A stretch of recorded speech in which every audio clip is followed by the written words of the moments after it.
eu tenho vários exemplos que eu poderia falar. Um deles é a pesquisa de 2006 que a ABEPS fez, e ela mostrou assim, como essa onda, né, de privatização, e tendo a principal referência, esse currículo legal esvaziado, como as experiências nos cursos, nós pesquisamos 105 cursos presenciais, públicos e privados, e entendemos que a privatização ela não é só formar em instituições privadas, de natureza privada, mas a privatização ela se dá também na formação no âmbito das públicas. As universidades públicas elas estão num processo de privatização terrível e profundo.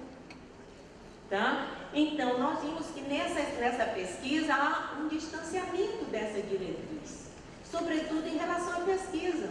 Não tem havido um investimento, ou melhor, há pouco investimento em pesquisa sobre as questões polêmicas relativas à natureza e aos fundamentos do serviço social. Isso está divulgado na revista Temporalis 14, viu, de 2007. E lá na Temporalis 2, nós vamos ter o rol, assim, todos os eixos problemáticos e polêmicos dessa proposta curricular.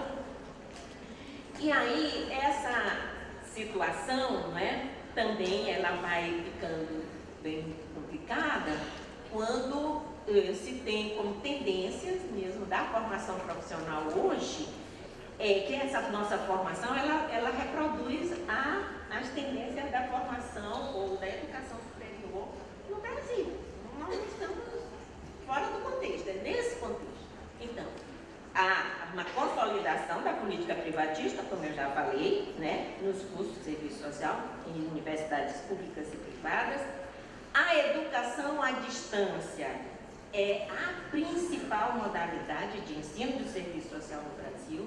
Existem mais alunos matriculados nas UFAs de ensino à distância do que de ensino presencial. Embora haja aí uma inversão, nós temos um maior número de unidades de formação presenciais e um número bem menor de ensino à distância, né?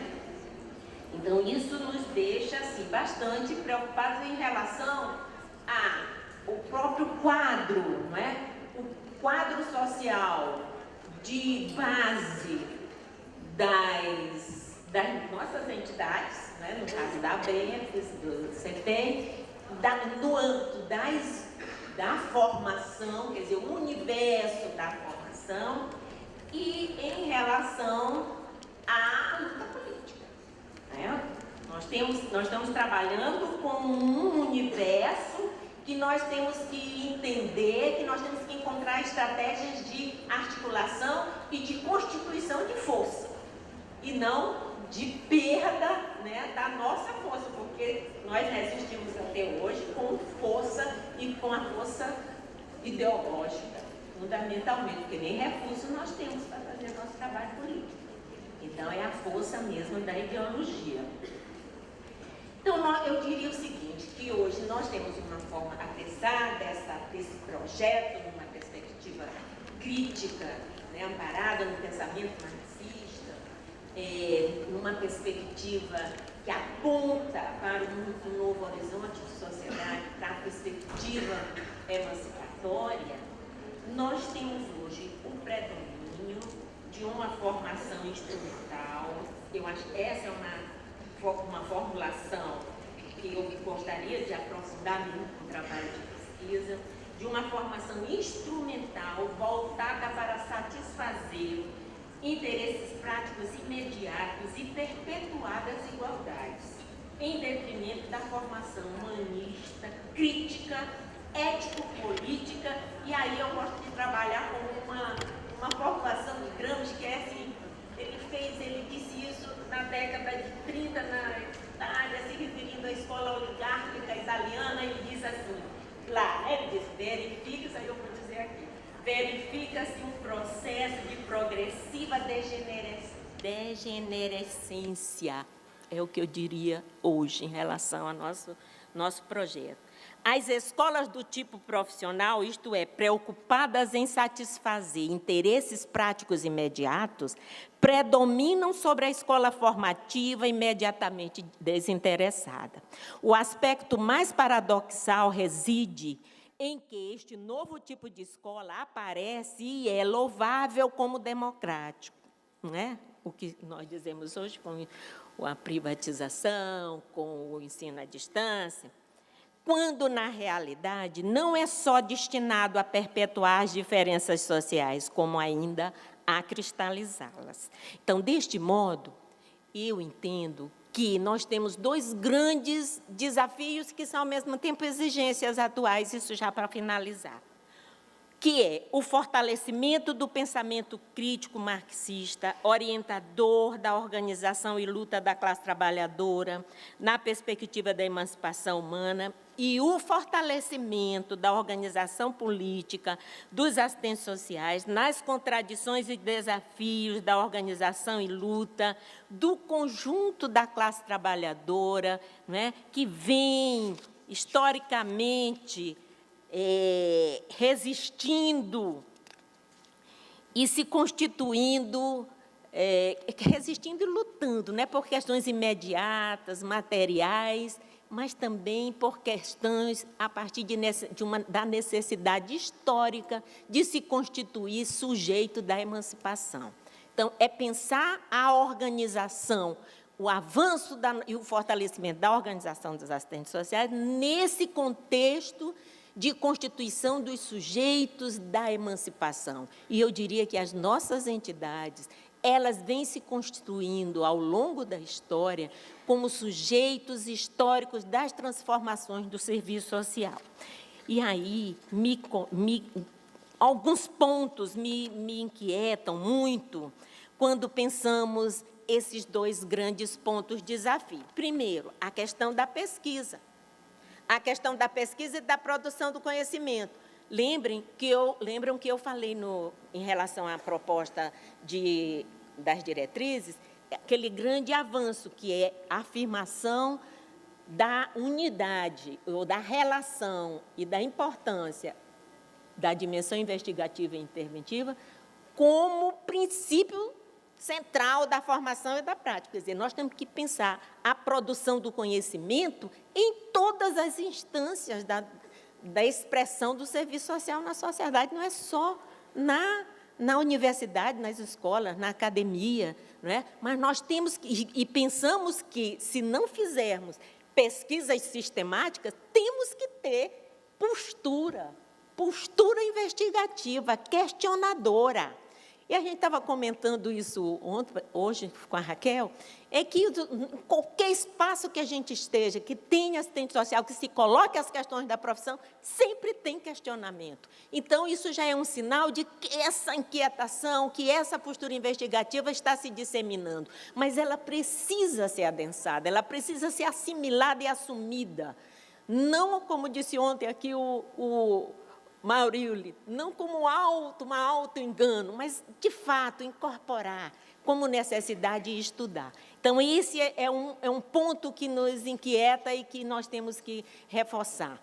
E o outro ponto é a questão mesma da própria fragmentação, dos processos organizativos, não é? Muito descrédito que gera hoje, que existe nas pessoas em relação à organização, aos partidos, aos sindicatos, é que a gente tem que se juntar no âmbito das discussões amplas da classe trabalhadora e contribuir para avançar e para construir e reconstruir as suas organizações e as suas instituições de mediação e de organização política. Gente, muito obrigada e desculpa ter esgotado tanto tempo.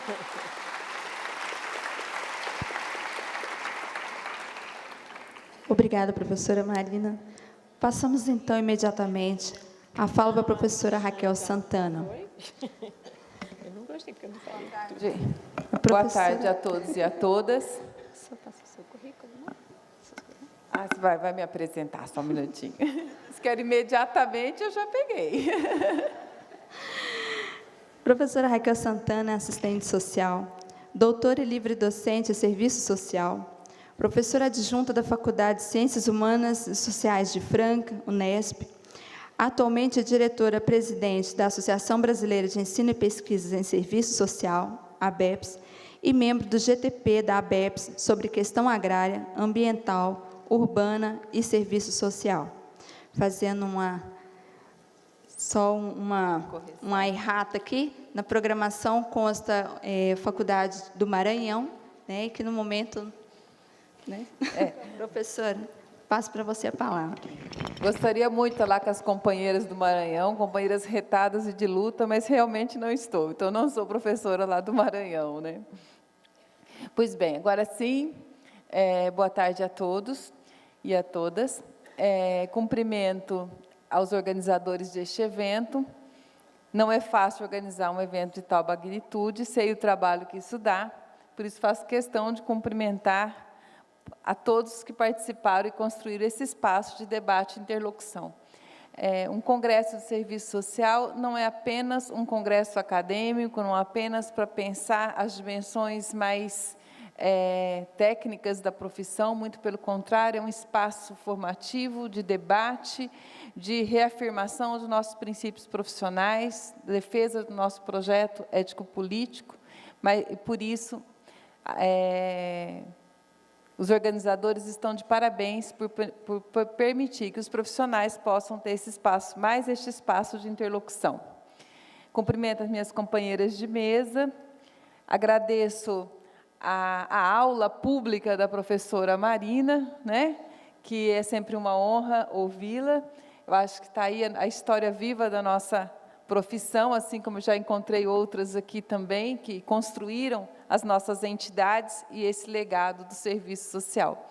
Muito obrigada, professora. Em seu nome, agradeço a todas aquelas e aqueles que contribuíram com esse legado que a nossa profissão hoje tem. Pois bem, e é exatamente sobre isso que eu começo a minha fala. O Serviço Social Brasileiro construiu, ao longo de sua história, ao longo de seus 80 anos, mas fundamentalmente com a direção crítica, a partir de 1979, constrói um legado cultural e político que permite a nossa profissão hoje, em tempos de tamanho retrocesso político, continuar levantando bandeiras emancipatórias. Isso não é pouco. Isto é difícil para nós que somos assistentes sociais, mas, por outro lado, essa direção ético-política que a nossa profissão tem, nos permite pensar como sujeitos coletivos e agir como tal. A defesa da democracia, a defesa da cidadania, o nosso compromisso com a qualidade dos serviços prestados, a defesa intransigente da liberdade, não a liberdade evanescente proposta pelo ideário do capital, mas a liberdade com a plena expansão dos indivíduos sociais. Essas defesas são hoje fundamentais para a nossa profissão. Ainda que em tempos adversos, ou exatamente porque em tempos adversos, o nosso compromisso para com essas bandeiras emancipatórias se torna cada vez mais fundamental. O que significa, neste contexto que nós estamos agora, de retrocessos, inclusive do ponto de vista cultural, muito acentuados, com o avanço de ideias conservadoras de forma cada vez mais avassaladora, o que significa as nossas defesas, por exemplo, o nosso posicionamento contra todas as formas de preconceito, todas as atitudes discriminatórias. Isso nós vamos precisar estar muito bem fundamentados do ponto de vista teórico e político para continuar efetivando essas bandeiras que cada vez mais vão requerer da gente espaços cotidianos de luta. Porque nós não vamos ter que fazer essas defesas só no nosso espaço profissional, nós vamos ter que fazer na nossa cotidianeidade, na nossa vida privada, na nossa vida pública e também como profissionais. Eu digo isso porque, tempos atrás, estava conversando com uma amiga minha e ela disse assim, não olho mais o Facebook para não encontrar minha família nele. Falei, nossa, mas como assim, né? Eu não aguento mais o conservadorismo que vejo naquilo que é postado. E eu fiquei pensando muito sobre isso, né? E é importante que a gente reflita sobre estas questões, porque o avanço do conservadorismo na nossa sociedade não se dá como um raio em céu azul. Na realidade, o avanço do conservadorismo se faz a partir de uma sociabilidade onde estes valores estão extremamente arraigados. Nós temos o avanço destas ideias porque na nossa sociedade já vige ideários que são racistas, que são homofóbicos, heteronormativos, que são discriminatórios com relação aos pobres, com relação aos negros, que são discriminativos com relação às mulheres, e é por isso que, neste cenário, essas ideias vão ganhar mais força. Numa sociedade extremamente patrimonialista, exatamente aí que estas ideias podem fervescer ou tomar maior vulto com tamanha rapidez, que é o que nós estamos assistindo neste momento político. Daí a necessidade de nós estarmos cada vez mais fortalecidos, teoricamente, mas também politicamente, para continuar fazendo valer aquele que é o legado da nossa profissão, uma profissão hoje que se orgulha de ter defesas emancipatórias como pauta do dia, seja no trabalho, seja na formação profissional. Agora, isso vai nos colocar N desafios. N desafios. Não é fácil defender bandeiras emancipatórias neste país, nunca foi. Mas agora vai se tornar ainda mais complexo. E é importante que a gente perceba isso, tanto do ponto de vista da formação, quanto do trabalho profissional. A professora Carmelita Yazbek, que eu tenho a honra de ter também na nossa gestão agora da Direção Nacional da BEPS, numa das reuniões que fazíamos para pensar um pouco as nossas ações enquanto entidade, a professora dizia, temos que ter muita cautela e muita firmeza neste momento, porque o tensionamento da nossa profissão, entre aquilo que propõe o nosso projeto profissional e as condições objetivas do trabalho profissional, esse tensionamento vai se acirrar ainda mais. E ela tem toda a razão. Nós seremos os profissionais que estaremos à frente na desmontagem desses parcos direitos que a população conseguiu ao longo de muita luta na história e na nossa organização política. As parcas políticas públicas, os parcos direitos sociais, nós profissionais, inseridos diretamente nestes espaços de viabilização de direitos via políticas sociais, teremos o nosso cotidiano profundamente afetado. Aliás, conversando com as assistentes sociais, outro dia do setor de habitação, de uma das cidades que fui, ela já dizia, nós já estamos vivenciando esse processo. Nós já estamos atendendo para acolher e nada fornecer, porque já não temos mais o que oferecer além do acolhimento. Um cenário que vai colocar para todos nós, profissionais de serviço social, uma tensão muito grande. E se nós não tivermos muito claro o que é nosso e o que é da política, vou reafirmar para vocês, poderemos adoecer. É preciso que neste momento estejamos muito organizados e muito fortalecidos politicamente para poder resistir a tamanho avanço daquilo que seria o desmonte de direitos mais fundamentais dessa população brasileira, já tão afetada por tanta desigualdade, por tanta violência que vem de diversos espaços, acontece nos diversos espaços onde ela vive. Eu vou me remeter mais à formação profissional, porque este é o tema da mesa. Então, o tensionamento e o desafio que este contexto nos coloca, é evidente que vai trazer muitos desafios também ao trabalho profissional, mas eu vou me ater mais aos desafios da formação profissional por conta do tema da mesa.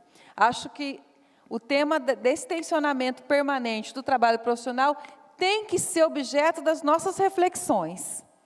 Eu sempre digo, às vezes, mais que fazer pós-graduação, faça grupo de assistente social, discuta, reflita, seja a base das nossas entidades, participe das nossas entidades, porque é onde nós podemos nos fortalecer como sujeitos coletivos.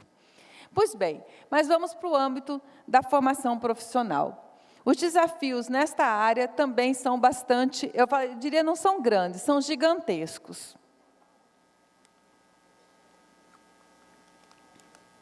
Nós temos a responsabilidade, e a Marina já apontou isso, a professora Marina já apontou isso, de garantir ao estudante a possibilidade de ele ter uma outra perspectiva, um outro olhar para a realidade, que lhe permita desvendar, para além dessa ideologia posta, uma ideologia que ampara e permite que esses ideários da desigualdade e da opressão vijam cada vez com maior força.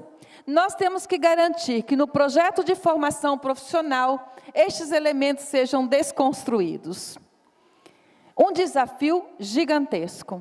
Ainda que tenhamos construído, ao longo dessa trajetória do serviço social, instrumentos fundamentais para isso, e as diretrizes curriculares da ABEPS constituem um instrumento fundamental para isso, ainda assim, os desafios são muito grandes. Ainda que tenhamos instrumentos, isso não diminui a nossa responsabilidade. Facilita. Se não tivéssemos as diretrizes que temos, se não tivéssemos o código de ética que temos, se não tivéssemos a lei que regulamenta a nossa profissão, se não tivéssemos a política nacional de estágio, com certeza as nossas condições seriam muito mais difíceis. E esse legado e essa direção emancipatória, com certeza, estaria muito mais comprometida. Digo comprometida por quê? Porque do ponto de vista da formação, ainda que a gente tenha as diretrizes curriculares da ABEPS, vocês, e a Marina já indicou isso com todas as letras, o MEC, ao aprovar as diretrizes curriculares, já provoca uma verdadeira deformação daquilo que era a nossa proposta. Mas nós temos a nossa proposta e podemos, a partir dela, dialogar com as diretrizes do MEC e com as instituições onde trabalhamos, seja como estudantes ou como profissionais da área da formação, seja como supervisores de campo.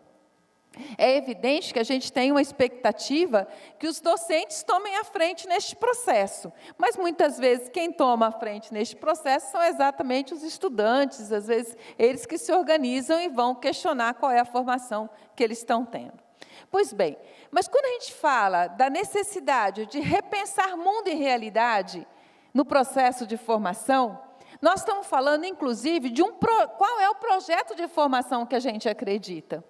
Ora, todos nós sabemos os mecanismos pelos quais a gente acaba introjetando e reproduzindo atitudes e pensamentos sustentados em ideologias da classe dominante. Aí não é uma pessoa ou outra. Nós vivemos nesta sociedade e assimilamos seus ideários. O serviço social, inclusive, trabalha com questões e com elementos que são muito presentes na nossa sociabilidade. Todos nós temos um conceito de família, todos nós temos um conceito de violência, todos nós temos um conceito do que é a questão social, do que é a questão agrária, e não só nós temos isso. A nossa família tem, o esposo, o vizinho, todos eles têm um conceito sobre o que é família, o que é participação política, o que é democracia, o que é liberdade. Ora, alinhavar estes princípios com aquilo de fato que é a nossa direção emancipatória não é algo fácil. Mesmo porque pressupõe repensar a nossa própria formação. Repensar o nosso próprio estar no mundo.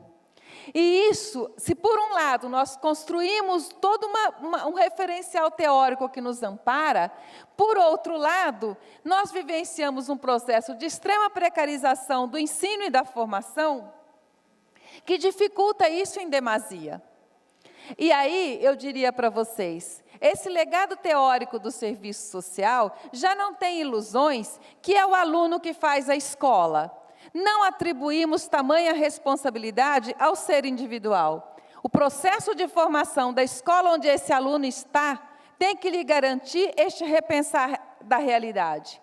Daí a nossa crítica, e aqui com todo respeito, àqueles que fazem ou fizeram um curso de ensino à distância, com todo respeito e carinho, eu digo do nosso posicionamento enquanto ABEPS, contrário à formação à distância em serviço social.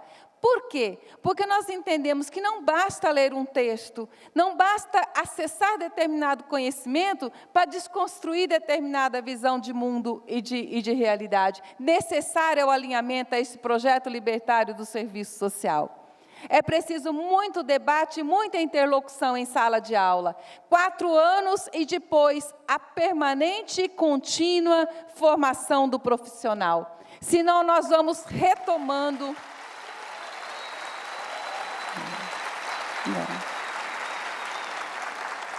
Esse nosso compromisso com a formação profissional continuada, ele é o elemento que nos permite continuar na defesa das nossas bandeiras emancipatórias. E eu sempre falo com muito respeito e carinho, porque às vezes a pessoa não faz a opção por aquela modalidade de ensino, às vezes é o possível para ela. E nós entendemos que isso constitui parte da realidade onde nós estamos. Mas eu não posso dizer que uma formação que, primeiro, não tenha esse espaço de interlocução fundamental da sala de aula, que não tenha a dimensão investigativa, a pesquisa como parte constituinte, elemento estrutural dessa formação.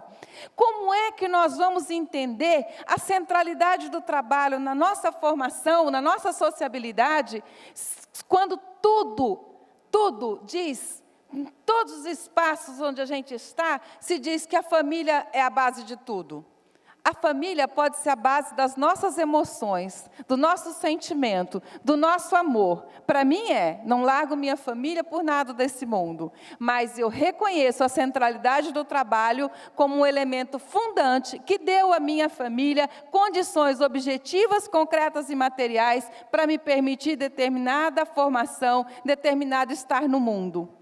Se eu, assistente social, em formação e depois de formado, não consigo identificar isso, como farei a crítica à perspectiva sistêmica presente nas políticas sociais? Como farei a desconstrução da família como base de tudo e tentarei ver, inclusive, como poderei ter um outro olhar sobre o papel da mulher na família? Como poderei desconstruir a minha perspectiva? Com certeza, a maior parte de nós, eu digo por mim, mas com certeza, grande parte de vocês também, deve ter tido, principalmente os da minha geração, uma formação extremamente heterossexista. Como, de repente, eu vou acordar sem preconceito? A formação tem que permitir este revirar. A formação tem que permitir essa reconstrução.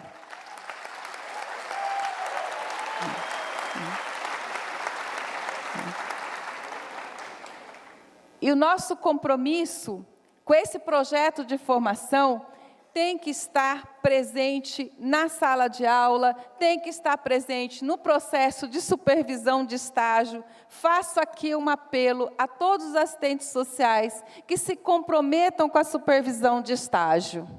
Isto é fundamental e nós temos que pensar isso como a nossa contribuição ao legado crítico da nossa profissão. Não tem... Eu digo que ter um estagiário é continuar a formação, porque ele chega lá e no segundo dia ele está... Qual que é a sua linha teórico-metodológica? Então, é muito interessante receber esses estudantes.